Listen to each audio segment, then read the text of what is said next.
Hey guys, tonight we're wandering far from the usual cobblestone streets or candlelit libraries of our sleepy stories. Instead, imagine yourself high in the Ethiopian highlands, where the clouds roll so low they brush the treetops, and the air hums with the secret conversations of bees.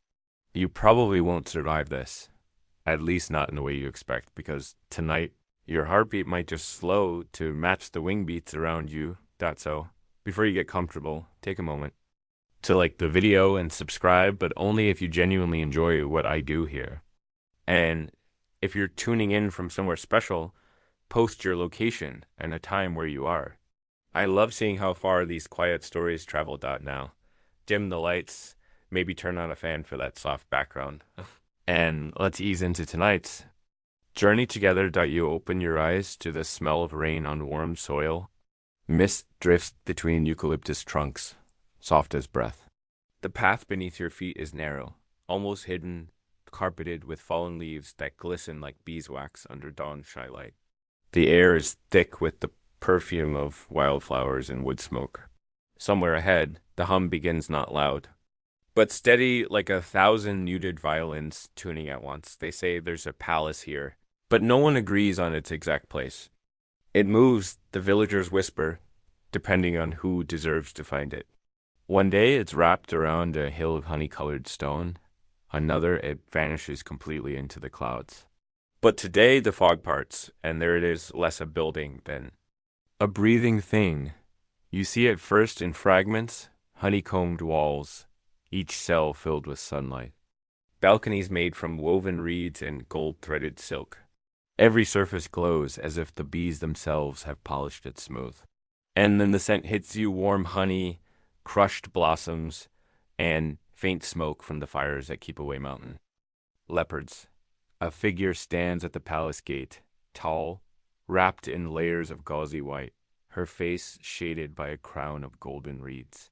Her eyes gleam with something older than the empire she rules. She is the Empress Taytu, keeper of Ethiopia's secret hives. The guards step aside.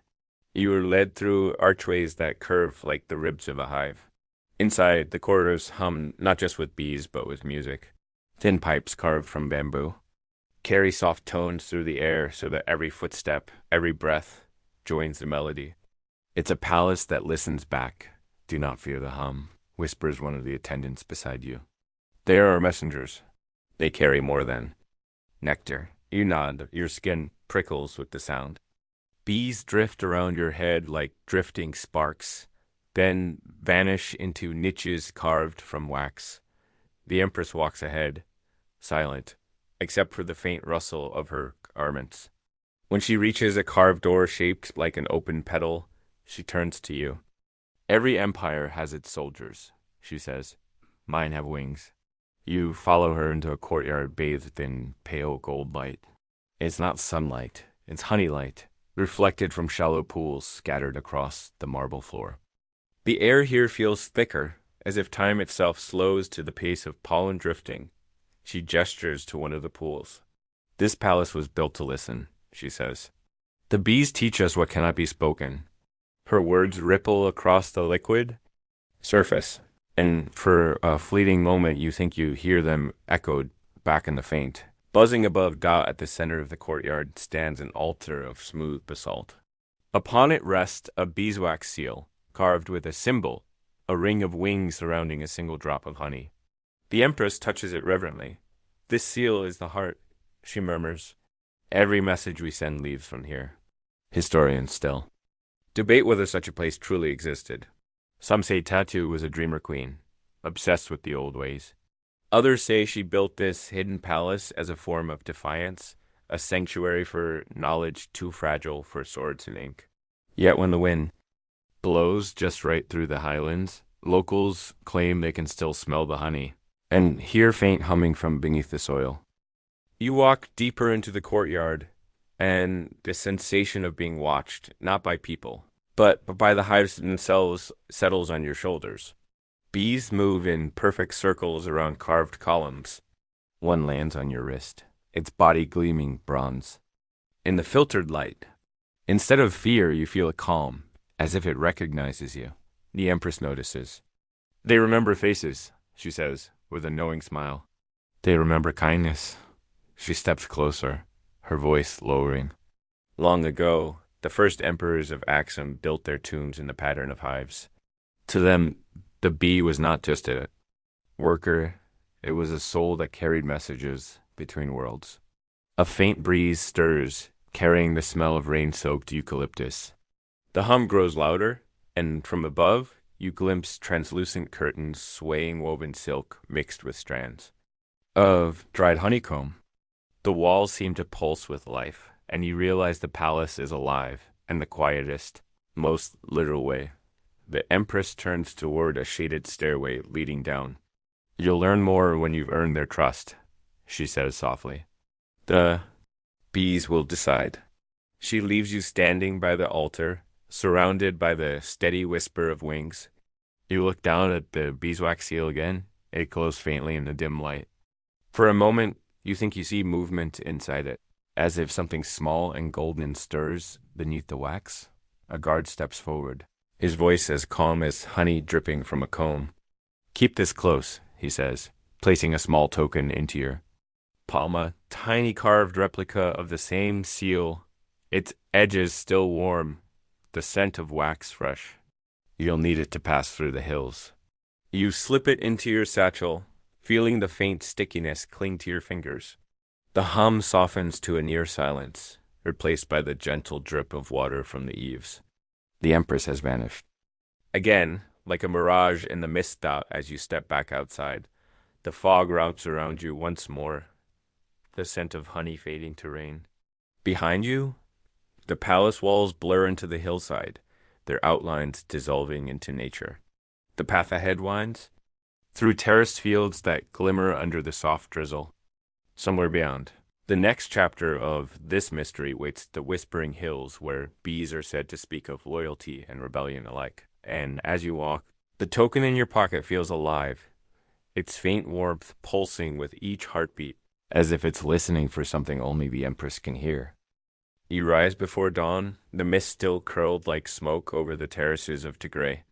The world here feels stitched together by sound, the slow bleating of distant goats, the far-off clap of a wooden pestle, and underneath it all, that same steady hum of bees. It threads through everything like a heartbeat beneath the land. A palace attendant walks ahead of you, bare feet pressing into the damp soil. His robe is the color of sun-faded apricot, and he carries a small copper smoker that sends ribbons of perfumed haze into the air. The bees wake with prayer, he says softly, though you're not sure if he means it literally or as a warning. The path winds upward through narrow fields carved directly into the cliffside terraces older than the Empress herself. You run, your hand along the rock, warm despite the cool air, and feel faint impressions, circles, waves, marks like old script. Ancestors carved hives into stone, the attendant murmurs. To keep them safe from raiders and from time, you stop before one of these cliffs. At first, it looks like honeycomb, natural and random. But the longer you stare, the more deliberate it seems. Hundreds of tiny chambers, each sealed with wax, some glowing faintly from within. Bees drift lazily between them, carrying pollen the color of sunlight. Listen. The attendant whispers dot at first, you hear only the hum. Then, as your breathing slows, you catch faint modulations, tiny. Variations like syllables, a rhythm, a pattern. It almost sounds like words. You tilt your head, certain your mind is playing tricks. Yet every few seconds, the hum aligns, and you could swear you hear names, short bursts of sound. The bees are chanting lineage, the names of keepers long gone. The attendant nods as if reading your thoughts. They remember our ancestors better than we do. When an empress dies, her hive continues her song for 100 seasons. It's the kind of legend historians roll their eyes at, but it's hard to doubt when you can hear it. Some scholars claim his hum was just a coincidence, a low-frequency vibration caused by the architecture of the cliff caves. Others say the bees were trained by subtle sound cues, their patterns of flight mimicking a hidden language of mourning. No one agrees, but you suspect none of them ever stood here, heart vibrating in time with wings. You step closer to one of the carved openings. Inside, the honeycomb gleams, gold and amber layered like time itself. A single bee lands on your sleeve, then another until you're wearing a living shimmer. The smell is intoxicating, wild thyme, iron-rich dust. Faint smoke from the copper pot. The attendant lifts his smoker and waves it gently, guiding the bees aside. The smoke doesn't frighten them, he says. It reminds them of the forest fires they once survived. You nod, feeling strangely humbled. Every sound feels amplified. The buzzing, your pulse, the faint hiss of a smoker not bent. The man reaches into a pouch and withdraws a small token, a wax tablet, etched with geometric lines. Each hive has a keeper's mark, he explains. They're passed down generation to generation. The Empress herself carries the mark of the first queen, said to be carved before the first church was built. He hands it to you for a moment. It's warm, softening under your touch, and you realize it's the same pattern as your beeswax seal. When you look back up, the attendant is smiling faintly. She chose well, he says, though you don't yet know what he means. The trail curves higher, the air thinning. The sound of the bees fades, replaced by the rush of wind over the escarpment. Below, the valley stretch in every direction, green and gold, dotted with tiny circles of crops and the white domes of monasteries. The wind carries faint singing from somewhere unseen. You reach a stone outcrop where a few hives sit in hollowed tree trunks, guarded by young keepers. They bow when they see the attendant, who sets down the smoker beside them. One of the children hands him a jar sealed with dark wax. He opens it and dips a finger, then offers it to you. The honey is unlike anything you've tasted, smoky, floral, with a metallic aftertaste like rain hitting hot stone. It coats your tongue and throat, grounding you in this strange, ancient morning. This hive feeds the royal scribes, the attendant says. Their honey keeps the mind sharp. You laugh softly. And the tongue sweet? He grins. Only if you deserve it. A nearby keeper girl is sketching in the dust with a stick, drawing circles that overlap like petals. She glances up shyly when she catches you watching. These are the hills of whispering, she says in a small voice. Sometimes, when the moon is low, you can hear them talking. The bees, the wind, the rocks, they argue about who remembers best. You kneel beside her, tracing one of the circles. Who usually wins? The bees, she replies without hesitation. Always. A shadow passes overhead, a bird of prey, its wings cutting through mist. For a moment, the sound of the bees dips as if they too are holding their breath. Then the hum returns, stronger, almost defiant. The attendant gathers the group and bows toward the cliffs. We thank the keepers, he says quietly, and ask them to continue their song. The children echo him, then begin to hum softly in rhythm with the bees. You join in, feeling the vibration move through your chest. It's an oddly intimate sound, half prayer, half lullaby. The hum merges with the wind, with the rustling grasses, until the world feels unified, everything breathing in one long swell. Exhale. When you open your eyes again, the bees have receded into their cliff chambers. The attendant picks up the copper smoker, its embers glowing faintly red. Take this, he says, pressing it into your hands. You may need it where the river blooms. You look down at the smoker, feeling its warmth seep into your palms. It smells faintly of eucalyptus and something older resin, perhaps, or time itself. The river blooms? You ask. He nods toward the valley below, where a silver thread winds between the hills. The river of blossoms, he says. It is said the Empress once sent her bees there to deliver peace. You sling the smoker over your shoulder and begin. The descent. The path is slippery, lined with dew-slick stones. Behind you, the humming fades to memory, replaced by the soft rush of water far below. The copper glints in the early sun. The air smells of honey and dust and something else. Anticipation. Down there. Beyond the terraces, beyond the whispering hills, something waits. A river lined with flowers that once carried treaties sealed, not in ink, but in sweetness. And as you walk, the seal in your satchel feels warmer again, pulsing faintly, as if the bees inside the palace can still hear where you are. The trail bends downward until it meets the sound of moving water, the slow, rhythmic murmur of a stream tracing its path through the highland earth. You follow it, step by step, your copper smoker bumping lightly against your hip. The air is sweeter here, rich with pollen and damp moss dot as the trees part. You find yourself before an entrance carved into stone, half hidden by hanging vines and the roots of wild coffee plants. A faint golden glow spills from within. At the doorway, two figures kneel beside wide clay jars sealed with wax and wrapped in silk. One looks up and gestures for silence. "This is the honey library," she whispers. You must listen carefully. The jars speak in their own way. Inside, the chamber feels cool, almost underwater in its quiet. Dozens and hundreds of jars line the shelves, each one labeled with small strips of beeswax impressed with curling. Gia's letters. The air smells like old smoke and honey, a fragrance both sacred and domestic. You reach out toward the nearest jar. Its label reads, "Season of the Great Bloom." The wax feels warm, though the air is chill. Each jar keeps not. "Just honey," the woman explained softly. "But memory. The Empress orders that every season's yield be stored with its story."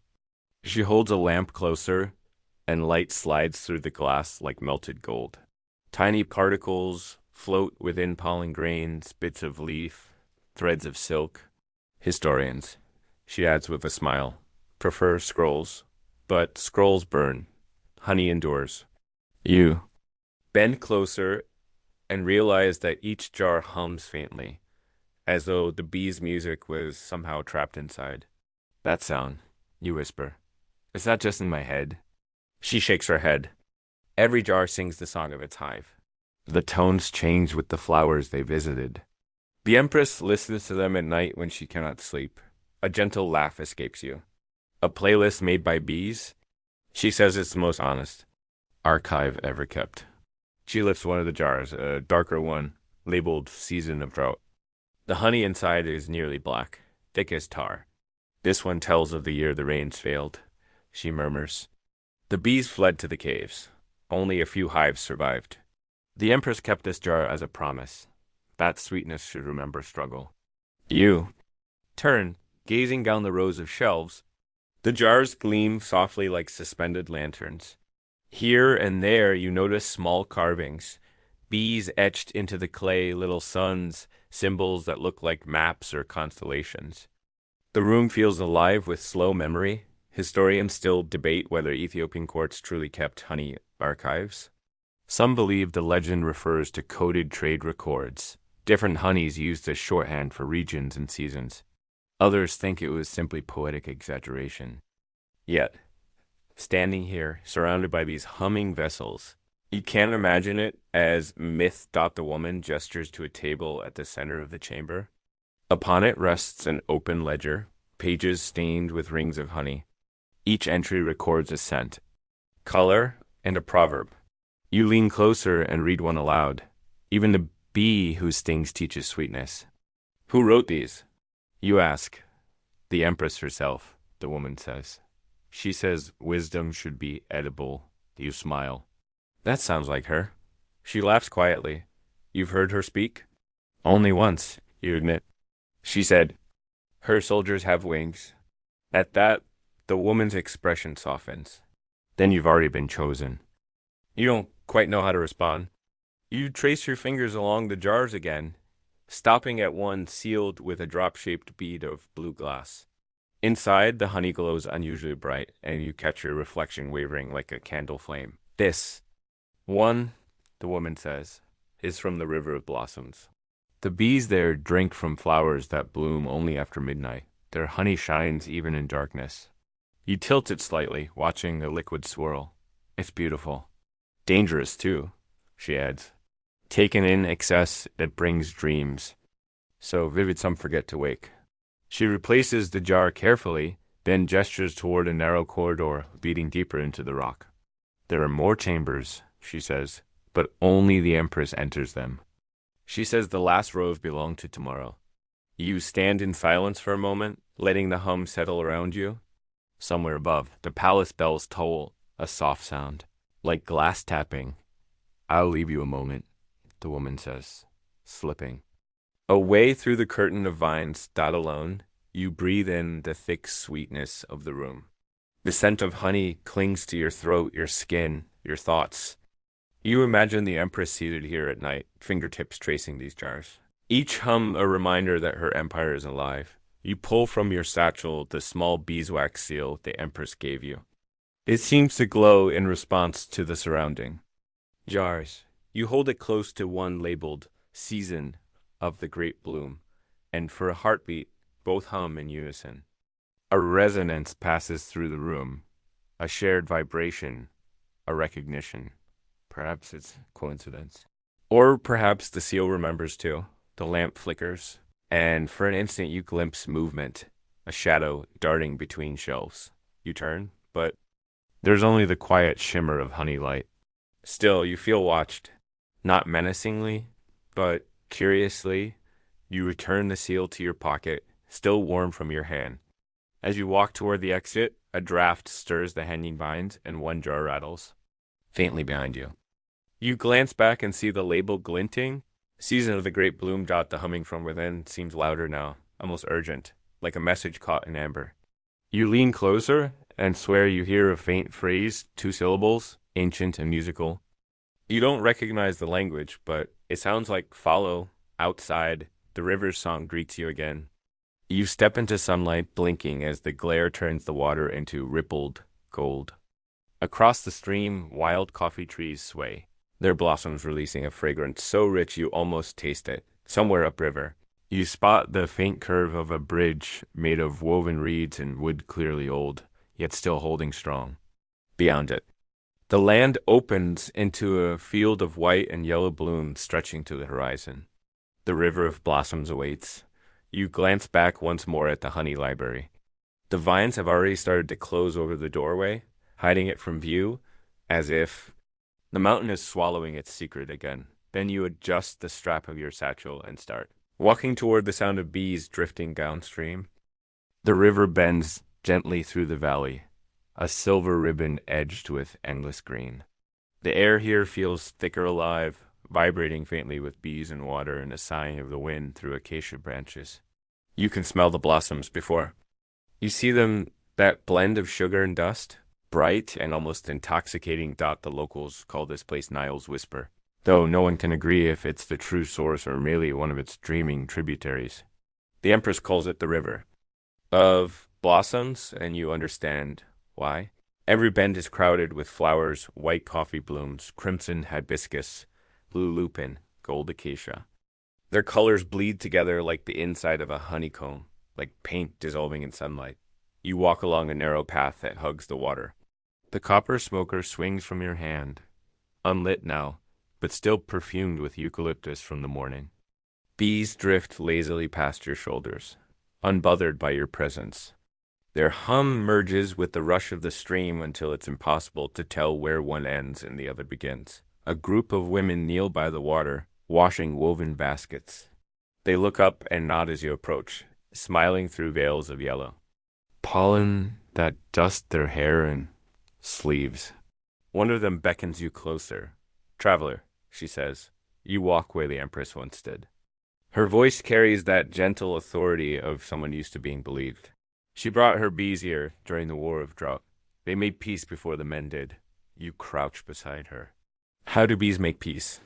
She dips her hand into the water, letting a few petals float away, by reminding us we need the same things: flowers, water, patience. Her basket is full of something unexpected. Scrolls of waxed papyrus. Each one smells faintly of smoke and honey. Messages, she says, for the next province downstream.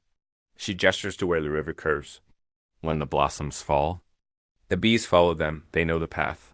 You realize what she means. The bees themselves are couriers.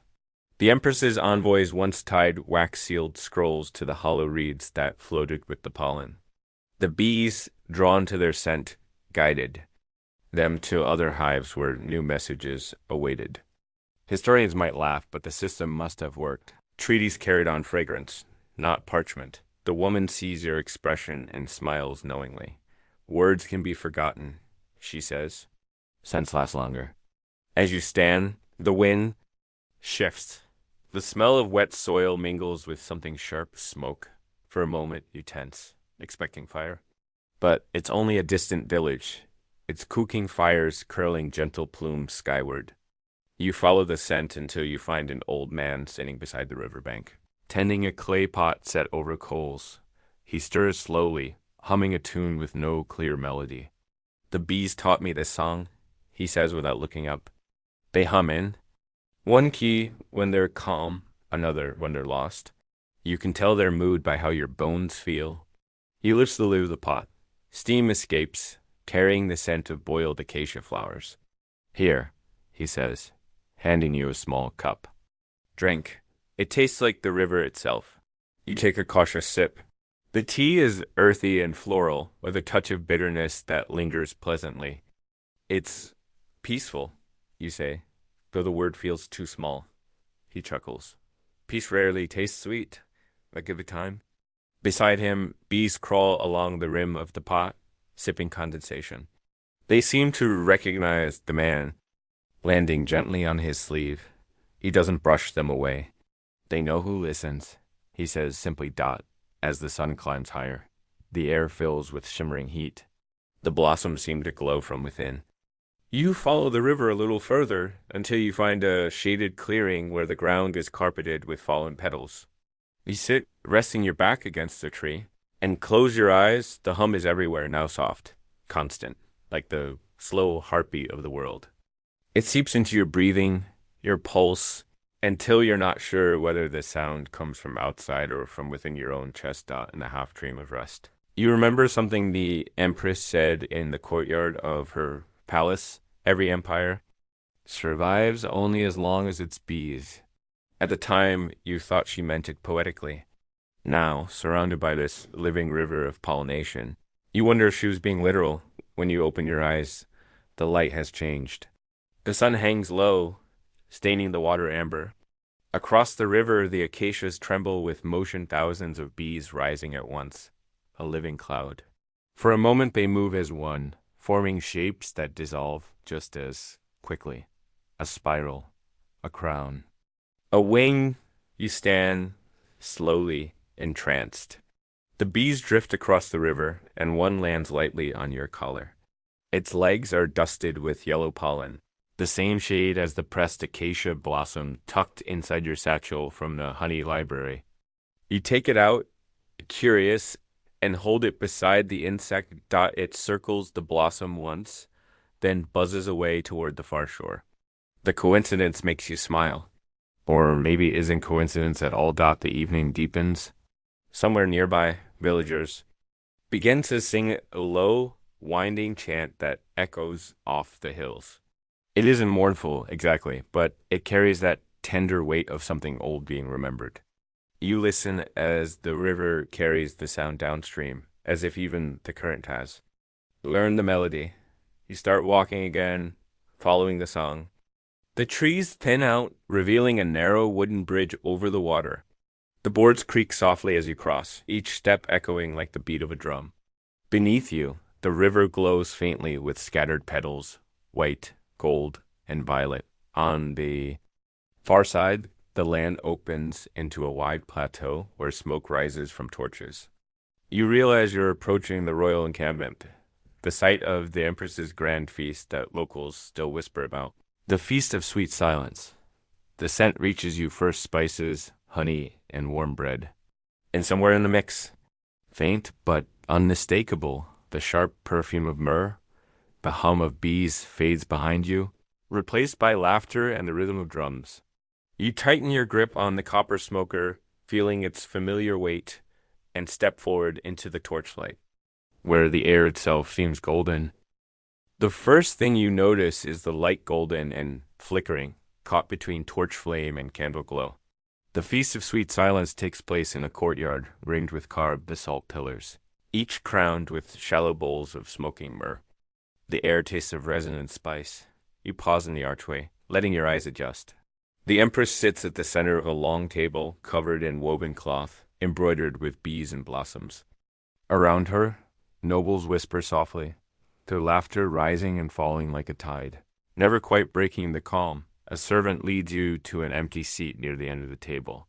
In front of you rests a simple plate, rounds of flatbread still steaming, a small bowl of golden honey, and a spoon of beaten gold shaped like a bee. The scent of cinnamon drifts upward. The Empress raises her hand, and the courtyard quiets instantly. "Tonight," she says, her voice barely above a murmur. "We, not to fill ourselves, but to listen." You glance around, unsure what she means, until you notice that all the torches are burning with wicks dipped in wax from royal hives. Their flames flicker in synchrony, as if stirred by a shared breath. Somewhere in the rafters, the faint hum of bees continues, a soft, soothing undertone to the feast. A musician begins to pluck a slow melody on a lyre carved from horn. The notes hang in the air like dew. The Empress takes a piece of bread, dips it into the honey, and gestures for the guests to do the same. You follow, the golden liquid catching the light as it stretches and snaps. The first taste surprises you. It isn't just sweet. It's layered smoke, spice, sunlight, and something that reminds you of rain falling on stone. This hive, the man beside you says softly, was fed on myrrh blossoms from the Red Sea coast. The bees flew farther than any army. The Empress smiles at his comment. Even the smallest creature conquers distance, she says. We only follow the paths they mark. Her words draw a quiet chuckle from the nobles. Someone raises a cup of tej, that honey wine thick and fragrant, and offers a toast to the queen who tames sunlight. The crowd murmurs approval. She shakes her head gently. No one tames sunlight. We borrow it. And when it grows too bright, we shade it with kindness. The laughter that follows is warm, genuine, like the glow of the torches. You feel yourself relaxing, lulled by the steady rhythm of conversation and the soft percussion of bees outside the courtyard walls. Servants bring dishes one by one spiced lentils, roasted chickpeas, pieces of goat glazed with honey and coriander. Each dish carries a different shade of sweetness. You sample them slowly, letting each bite settle. Even the air feels edible, thick with perfume. A storyteller steps forward, bowing deeply. Your Majesty, he says, shall I tell the tale? Of the lost hive of Lalibela, the Empress nods.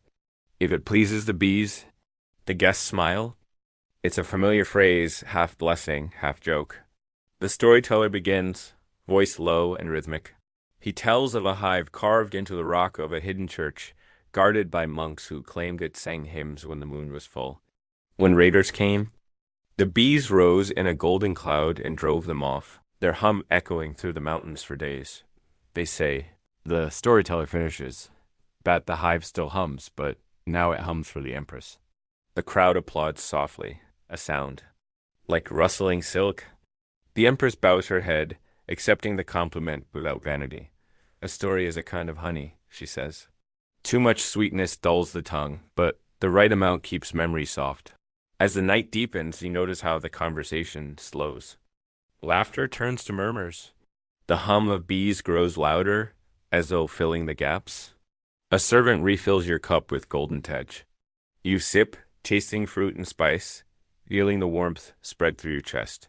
Across the table, the Empress catches your eye. She lifts a small spoon, the one engraved with a bee motif, and gestures subtly toward you. Keep this, she says, voice just audible over the music. A reminder that sweetness can also be a blade. You nod, tucking the golden spoon into your satchel beside the beeswax seal and the pressed acacia blossom. Each object seems to hum faintly, as if sharing a language you don't yet know. Thunder rumbles somewhere far off, though the stars above remain clear. A wind rises, stirring the myrrh smoke into twisting columns. The Empress lifts her face to the sky. The river will swell tonight, she says. The hives will sing in the dark. You wonder if she's speaking literally again, or if her metaphors are simply more accurate than anyone admits. The musicians change tempo, and the guests begin to sway gently. The feast becomes a kind of trance, voices blending with the hum, the air vibrating softly against your skin. You feel the fatigue of the long day settle over you like warm silk. Someone nearby begins to hum along with the bees, low and steady.